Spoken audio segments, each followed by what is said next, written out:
সকাল বা বিকালে জলখাবারে যদি হালকা ফুলকা কিছু বানিয়ে নিতে চাও তাহলে এই রেসিপিটি বানিয়ে দেখতে পারো। এই রেসিপিটি একদমই নরম তুলতুলে, খেতে হয় দারুণ টেস্ট। বাড়ির বাচ্চা থেকে বড় সবারই ভীষণ পছন্দ হবে।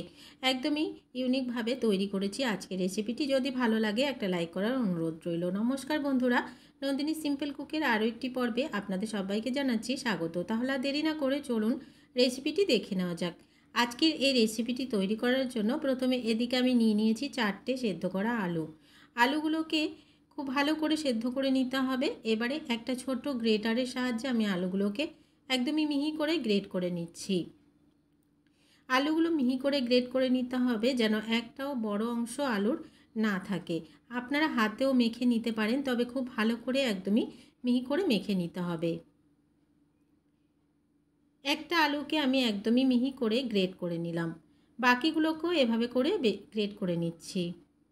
তো বন্ধুরা, সবগুলো আলুকেই আমি গ্রেট করে নিয়েছি, দেখতে পাচ্ছেন। এবারে এখানে আমি কিছু মশলা অ্যাড করব।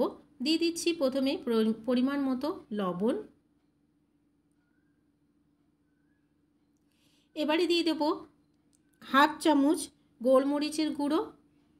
এখানে কোনো রকম কাঁচা লঙ্কা দেবেন না, কাঁচা লঙ্কা দিলে অন্যরকম একটা টেস্ট চলে আসবে। এবারে দিয়ে দিচ্ছি হাফ চামচ চিলি ফ্লেক্স। চিলি ফ্লেক্সটা যদি না দিতে চান তাহলে গোলমরিচের গুঁড়োটা একটু বাড়িয়ে দেবেন। এবারে এখানে অল্প অল্প পরিমাণে জল দিয়ে খুব ভালো করে একটা ব্যাটার রেডি করে নিচ্ছি। খুব ভালো করে জলের সাথে এই আলু সিদ্ধটাকে আর মশলাগুলোকে একটু মিশিয়ে নিতে হবে। আর যদি এখানে বড় অংশ আলু থাকে তাহলে সেগুলোকেও ভেঙে দেব। সবগুলো আলুকে খুব ভালো করে আমি জলের সাথে মিশিয়ে নিলাম। এখানে আরও কিছুটা আমি জল দিচ্ছি, কারণ এটা একদমই পাতলা করে তৈরি করতে হবে। আরও কিছুটা জল দিয়ে খুব ভালো করে আমি মিশিয়ে নিলাম। আর যে বড় অংশ আলুগুলো ছিল সেগুলোকেও আমি খুব ভালো করে ভেঙে দিলাম। এই মিশ্রণটা একদমই রেডি হয়ে গেছে। এবারে এখানে দিয়ে দেব আমি চায়ের কাপ মেপে এখানে 1 কাপ আরও হাফ কাপ দিয়ে দিচ্ছি ময়দা। এখানে আপনারা ময়দা দিতে না চাইলে আটাও ব্যবহার করতে পারেন, তবে ময়দা দিলে এর টেস্টটা অনেক বেশি ভালো লাগবে। এবারে খুব ভালো করে ময়দার সাথে মিশিয়ে নেব আলু সেদ্ধটাকে। এখানে আরও কিছুটা জল দিতে হবে, তো আমি আরও কিছুটা এখানে জল দিয়ে পাতলা করে নিচ্ছি আর খুব ভালো করে মিশিয়ে নেব। কিছুক্ষণ হাতে সময় নিয়ে খুব ভালো করে এই কাজটা করতে হবে, যেন এই যে আমরা ময়দা ব্যবহার করলাম ময়দাটা যেন একদমই দলা বেঁধে না যায়। খুব ভালো করে মিশিয়ে নেওয়ার পরে এবারে আমি এখানে দিয়ে দিচ্ছি 1 কাপ পরিমাণ দুধ। দুধটা দেওয়ার কারণ, দুধটা দিলে এই রেসিপিটি যেমন নরম তুলতুলে হবে আর খেতেও হবে দারুণ টেস্ট। এবারে খুব ভালো করে আমি একটা হ্যান্ড উইস্কের সাহায্যে মিশিয়ে নিলাম। হ্যান্ড উইস্কের সাহায্যে মিশিয়ে নিলে খুব ভালোভাবে ব্যাটারটা রেডি হয়ে যাবে, কোনো রকম আর লাম্পসও বেঁধে থাকবে না। তো দেখুন ব্যাটারটা আমাদের একদমই রেডি হয়ে গেল। এবারে এখানে আমি দিয়ে দিচ্ছি বেশ খানিকটা ধনেপাতা। ধনেপাতাটা দিয়ে আবারও খুব ভালো করে একটু মিশিয়ে নিচ্ছি। ব্যাটারটা আমাদের একদমই রেডি হয়ে গেছে।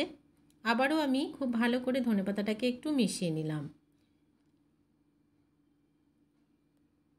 কিছুক্ষণ সময় নিয়ে ব্যাটারটাকে আমি এই হ্যান্ড উইস্কের সাহায্যে একদিকে ঘুরিয়ে ঘুরিয়ে মিশিয়ে নিলাম। ব্যাটারটা রেডি হয়ে গেছে। এবারে এদিকে একটা ফ্রাইং প্যান বসিয়ে দিলাম। এই ফ্রাইং প্যানে আমি দিয়ে দিচ্ছি অল্প পরিমাণে সাদা তেল। খুব বেশি তেল দেওয়া যাবে না, অল্প পরিমাণে একটু তেল দিয়ে খুব ভালো করে একটু ছড়িয়ে নেব। এবারে যে ব্যাটারটা আমরা রেডি করে রেখেছিলাম একটা চামচের সাহায্যে অল্প অল্প করে ব্যাটারটা আমি দিয়ে দিচ্ছি। আর চামচটাকে ঘুরিয়ে ঘুরিয়ে একটা গোল রুটির মতন করে তৈরি করে নিচ্ছি।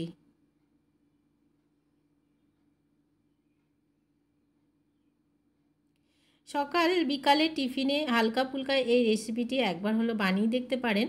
বাড়ির বাচ্চা থেকে বড় সবারই ভীষণ ভালো লাগবে। তো বন্ধুরা, আমি খুব ভালো করে চামচের সাহায্যে ছড়িয়ে দিয়েছি। যখন দেখবেন উপরটা একটু ড্রাই হয়ে গেছে এবারে উল্টে দিতে হবে। আর উল্টে দিয়েই দুপাশটাকে যতক্ষণ না পর্যন্ত গোল্ডেন ব্রাউন হচ্ছে আর ক্রিস্পি হচ্ছে ভেজে নিতে হবে। আর গ্যাসের ফ্লেমটাকে অবশ্যই লোতে রাখতে হবে। তো দেখুন এটা একদমই ভেজে নেওয়া হয়ে গেছে, কতটা ফুলে উঠেছে দেখে বুঝতে পারছেন। এবারে এটা একদমই রেডি হয়ে গেল, আমি নামিয়ে নিচ্ছি। আর বাকি আর যেগুলো আছে সেগুলোকেও ভেজে নেব। তার আগে আমি আপনাদেরকে আরও একটা ভেজে দেখিয়ে দিচ্ছি। আবারও আমি ফ্রাইং প্যানে, এবারে আর ফ্রাইং প্যানে আমি তেল দিলাম না, আবারও কিছুটা ব্যাটার দিয়ে চামচের সাহায্যে একটু ছড়িয়ে নিলাম। আবারও কিছুক্ষণ সময় নিয়ে উল্টে পাল্টে ভেজে নেব। আর এগুলোকে একটু মোটা করে তৈরি করতে হবে। তো দেখুন ওই পাশটা যখন একটু ড্রাই হয়ে যাবে আমি উল্টে দিলাম, তো এই পাশটাও খুব সুন্দরভাবে তৈরি হয়ে গেছে। সরি বন্ধুরা, প্রথমটাতে আমি ঘি দিয়েছিলাম তো দেখাতে ভুলে গেছিলাম। তো এটাতে আমি ঘি দিয়ে দিলাম 1 চামচ মতন। ঘি দিয়ে দুপাশটাকে খুব ভালো করে একটু ভেজে নেব। দুপাশটাকে উল্টে পাল্টে এটাও ভেজে নেওয়া হয়ে গেছে। এই পাশেও আমি একটু ঘি দিয়ে দিলাম। এবারে এটা একদমই রেডি হয়ে গেছে, এটাকেও আমি নামিয়ে নিচ্ছি।